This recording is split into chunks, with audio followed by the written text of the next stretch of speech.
Keyshawn, Yes, that is me. do you agree with Saquon that his Eagles team is one of the best of all time?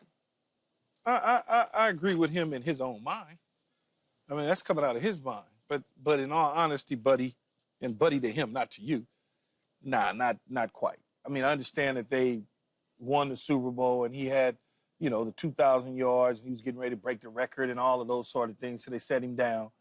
But no. They're not one of the top 5 teams in the history of the National Football League, let alone the Miami. That's the Miami Dolphins undefeated, right? So you got to clearly say that they are the number 1 team ever in the history of the league because they're the only ones that go wire from wire and do it all. But then when you just start breaking down the 85 Bears and then Pittsburgh Steelers of the 70s, and then you come into this era of when I was playing and you start looking at the Baltimore Ravens, the Dallas Cowboys, the San Francisco 49ers, and Lord, please, don't tell me about the Tampa Bay Buccaneers. And Saquon Barkley had 7 yards against our defense. I'm going to keep it a buck. It can go viral. You can say whatever you want to say. Saquon Barkley would have had a rough day, and I love him as a running back. Love him to death against that defense with Derrick Brooks and company. Okay? Regardless to what the record looks like. Who was and company? Excuse me? Who was and company? I don't know. Like, who else was on the defense? I'm just trying to say, I'm trying to think. Simeon Rice, future Hall of Famer, just got getting ready to get inducted to the Ring of Honor. Sapp, Booger, Brooks, Barber, Kelly, Jackson, Dexter Jack. I mean, I can go on and on and on. Just Johnny Lynch, just on that defensive side alone. So it just, I get it. I understand you feel good about your team, Paul. But when you start breaking it down historically, they're not there yet. They got to win a couple more.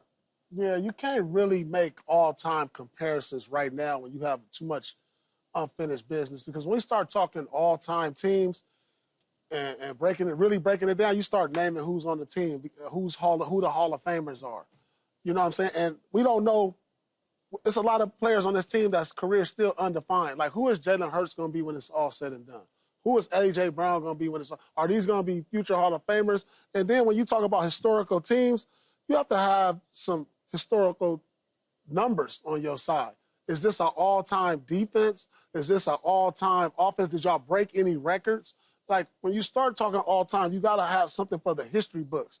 And I'm not sure what they did historical, and I don't have the numbers in front of me, if there are any numbers that they did or accomplished historically as a team or as a defense, offensively or defensively.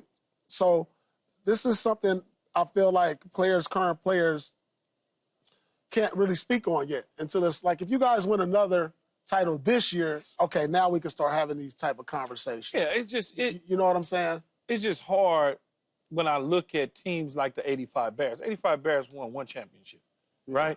Okay. But ridiculous how they did it. Yeah, they allowed 10 total points in 3 playoff games. Right. 10 total points. See, that's historical. That's crazy. It doesn't even make any sense. You know what I mean? Makes no sense. And then if you go into Ray Lewis's teams, they did similar things where they just dominated.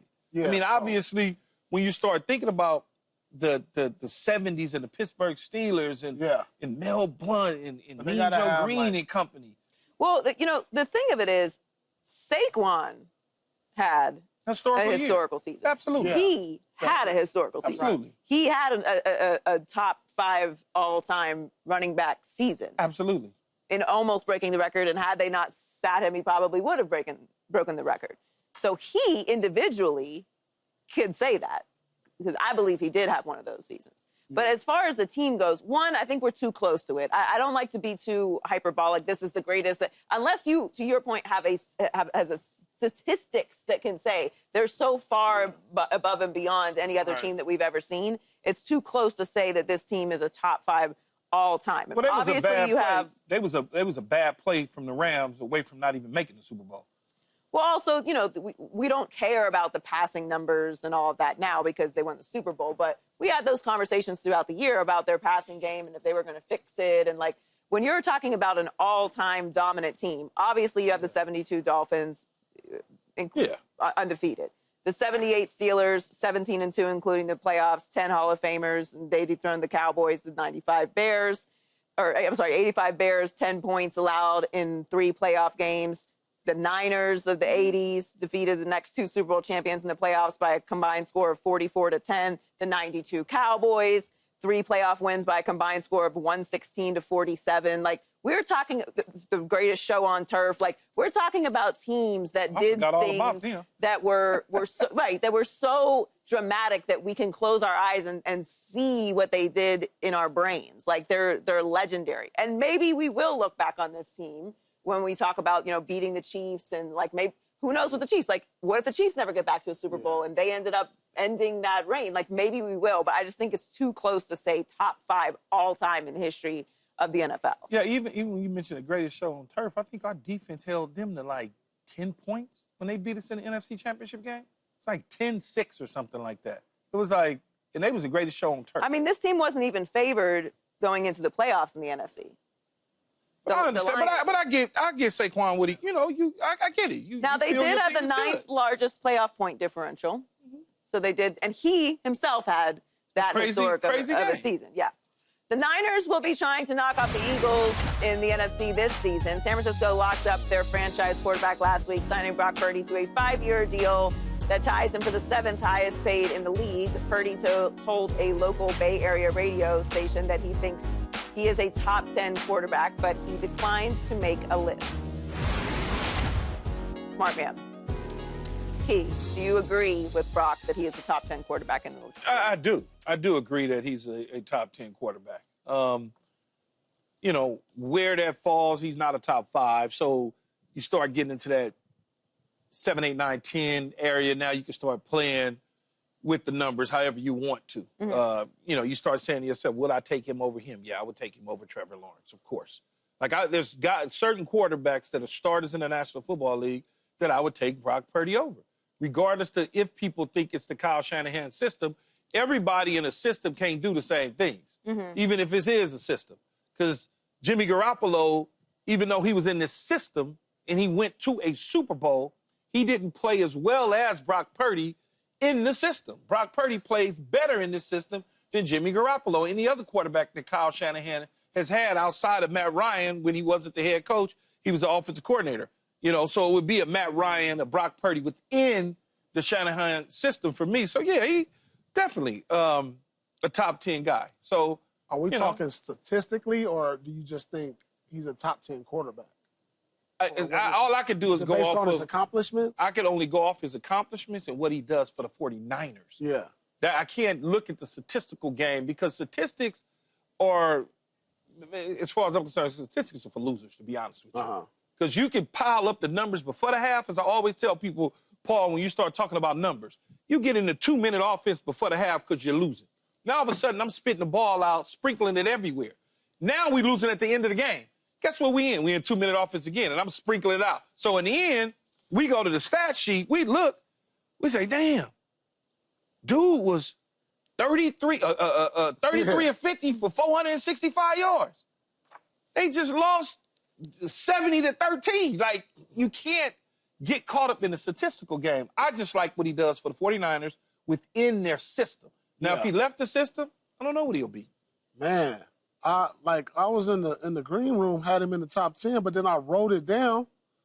I'm not sure if I got him in the top 10. I got a list. So who's 6, 7, 8, 9? So wait, though. Who's 6, 7, 8, 9, 10 then? Who's your list? I got a list. I don't want the top 5. Give me 6, 7, 8, 9, 10. All right. Yeah, we all know who the top 5 are, so. Okay, you know who the big 4. We already got that. Big 5. Big 5. Hurts is in the 5 now. Yeah. So now I'm going to go to 6. Jaden. I like Jaden. I'm taking Jaden before I take him. Stafford. You taking Stafford. Stafford with one pass. I like Stafford. I got. He almost beat them. I know, but he's just so damn old. I think Stafford is debatable. Yeah, he's just older. What about Goff? Debatable too? I think it's debatable. Herbert? Debatable. Debatable. But see, here's the thing with Herbert. I like his upside. Yeah. I like that. Tall in the... But that's what they look for. Tall in the pocket, standing strong. Yeah, if it's a beauty pageant. CJ? I'll take CJ. Love? I don't know. See, like that. I don't know about love. This is why, like, after know 5, about it gets love. to be a They all preference. probably, Because I guess you can put Justin them all on the Herbert same is field. wildly talented. Yeah. Yeah. So if you're talking about like pure talent, physical Yeah. capability, like obviously, I like Justin Herbert. I like Justin Herbert too. But you know what I also like? Going to an NFC Championship game in a Super Bowl, Yeah, I which get it. Brock Purdy has done. And not now they losing get a into like 28-point lead to the Jaguars. right. So like yes, you can get into okay, well he has a different team, he has a different coach. Okay, but that's where the nuance comes. Like that's why I'm okay with him saying he's a top 10 quarterback, because you can go down the list and say that happened. You can go down the list and say Trevor Lawrence hasn't had the success that he needed to have so far, and then make all those arguments like Tua, Jordan Love. Like you can move the numbers around to start. I like Tua when he's healthy, but then. Right. So that's what I'm saying. After 5, it starts to become a preference thing, and I'm okay with Brock Purdy being in there because he's had so much success with Where you Shanahan got and the Dak Niners. Prescott at? Yeah, we didn't even said Dak yet. I was still going, but, you know, that's what I'm saying. I'm not sure. I guess we could just put them all in the same category. We can't, like, I don't know if there's a fair ranking in all this because none of them have a Super Bowl outside of Stafford. I feel like there's tiers. There's like the top 5 elites, and then there's like that tier of all those guys we just certainly mentioned. different and then buckets.